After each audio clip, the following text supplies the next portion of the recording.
artist Mark Hampton, the world-renowned design firm founded by her father in 1976.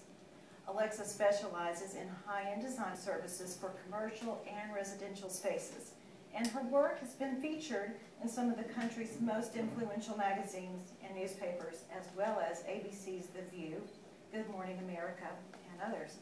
Among her numerous honors, Alexa received the American Spirit Award from the American Antique Show, following her selection as the interior designer for the Trowbridge House, the new official guest house for former presidents of the United States when they visit Washington, D.C. Alexa, you describe your style as classic, traditional, and eclectic. How is this reflected in the flooring styles that you select, and what is it that attracts you to a particular style? Well, well, I think that when I say I'm eclectic, I'm very open to all kinds of different materials and all kinds of styles. I think when I say traditional, in this context, what I mean is, while I like my bottles recycled into rugs, I don't want them to look like bottles. So I love the lush appearance of the materials, of the rugs, of wood floors, of tiles, and I love how history informs interior design, and I don't necessarily like what is new just for the sake of being new. I don't like it arbitrarily new, but I love the tried and true. Let me ask you this. How do you think flooring has evolved from our parents' generation to today? For example, your father was also a very prominent designer. Do you think he took different factors into account when selecting flooring? I think he took fewer factors into account. I think now, as a designer or a homeowner, there need be no line drawn between them. We all want things that can be cleaned. We want things that will endure. We don't want 5 small women showing up every week to restitch our Aubuchon carpets, though I love the fantasy of having that be the case one day. So I think that we all put more pressure on ourselves. We'd like to be environmentally correct. We all have more things that we want. Our floorings, I know I keep harping on carpet, but it's all flooring. We're good with that. Yeah, you're good with that. I think we want it to be antibacterial. I think we would like our floors to be warm, whether it's through radiant heat or not. I think we all feel so, and I shy away from saying entitled because that has such a bad connotation, but I think we feel empowered to ask a lot of the things that we use in our design. And it's not enough to just be pretty, though it's largely enough. Okay. With 3 children at home, we know you're a busy mom. I'm here. Yes. Yes. I would like to.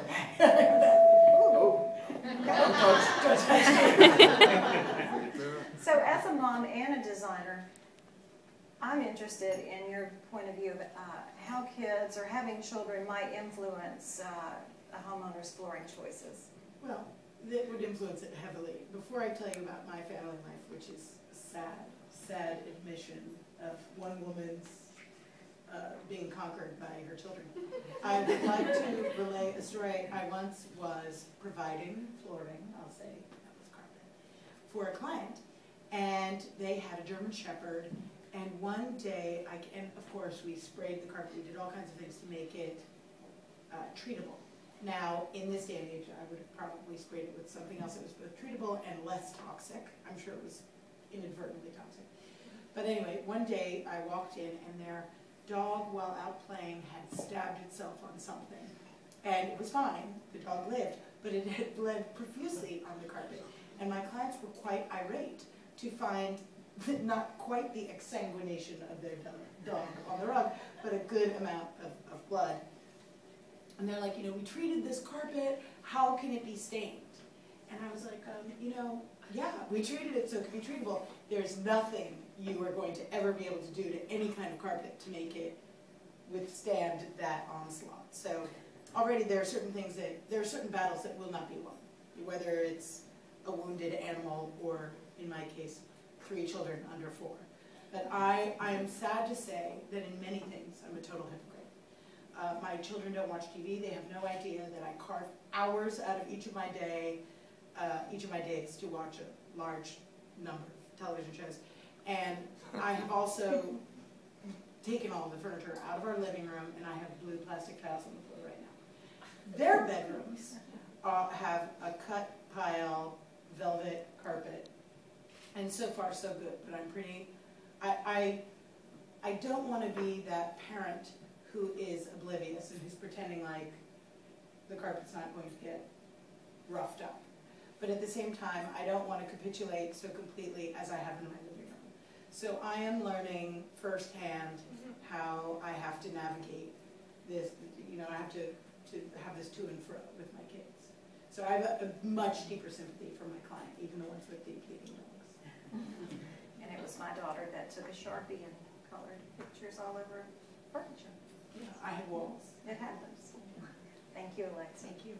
Next we have Victor Ermoli. Victor is the Dean of the School of Design at the Savannah College of Art and Design in Savannah, Georgia.